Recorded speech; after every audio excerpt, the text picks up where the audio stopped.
News এক ধাক্কায় কিন্তু সেটাকে এলিমিনেশন এন্ড এখানে কিন্তু টিএনএস এর পটেরদেরকে দেখা যাচ্ছে। পটের হয়ে গেল নকডাউন মিউজের কাছে এন্ড মিউজ এক ধাক্কায় কিন্তু সেটাকে এলিমিনেশনে পরিবর্তন করে ফেললো।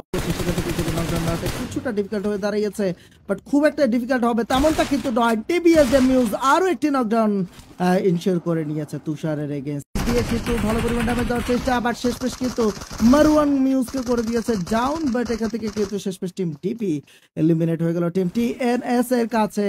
Well play team TNS.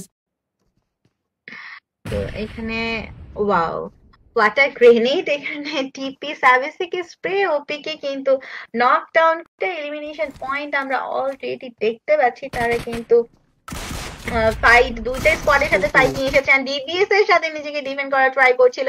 15 team still now 51 people remaining. এই সাইডে ফ্যাফোর তারা কিন্তু হালাল স্পোর্টস এর সাথে ফাইটে ইনভলভ হয়ে গিয়েছে এন্ড দুটো টিম থেকে কিন্তু L71 তার একটা প্লেয়ার কিন্তু এখানে স্পটেড। রেড ডেট থেকে একজনকে নক আমরা দেখতে পাচ্ছি। স্পট করার সাথে সাথে বাকি নিয়ে কিন্তু অ্যাগ্রেশনটা শো করতেছে। বাকির সাথে সাথে কিন্তু এখানে চলে এসেছে পয়েন্ট কতটা ইম্পর্টেন্ট সেটা আমরা বুঝতে পারতেছি। তার টিমমেট তো রিভাইভটা করে নিতে হবে, বাট সে একটু স্কাউটিং করে দেখে নিচ্ছে আশেপাশে প্লেয়ারটা কোথায় আছে। আর দেখে না একটা গ্রেনেড যদি তার উপরে এসে পড়ে দেন আজকের এই ম্যাচ থেকে তো বিদায়টা তাকে নিতে হবে।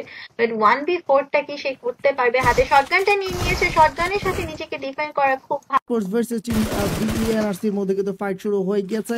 প্লেয়াররা মুভ করছে আর এখান থেকে নকডাউন চলে আসতে পারে। দুর্দান্ত একটি নকডাউন নিয়ে নিয়েছে পিএমকে স্পোর্টস জেরন।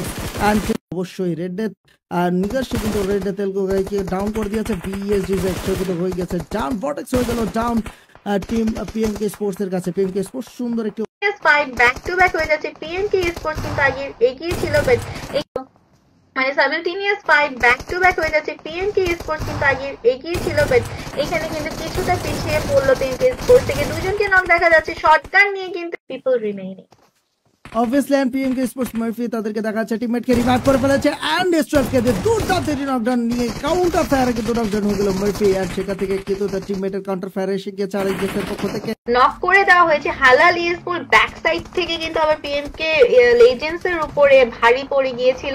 এখানে টিএনএস তারা জোনে ঢোকার সাথে সাথে কিন্তু লেজেন্ডস এর উপরে ভারী পড়ে গিয়েছিল।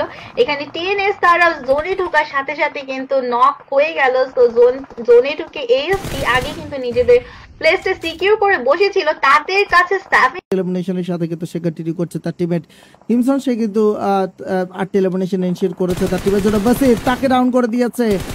খুবই দুর্দান্ত একটা নকডাউন কিন্তু ছিল ইনকাসের পক্ষ থেকে। স্প্রেটা একদম স্টেপ ফোর্স, তারা একটু ফাস্ট মুভ করছে যাতে করে কোনো ধরনের সমস্যা করতে না। নাইটমেয়ার তাকে কিন্তু ডাউন করে দিয়েছে। হালাল স্পোর্টস তাদের কাছে 12th এলিমিনেশন পয়েন্টে কিন্তু চলে এসেছে।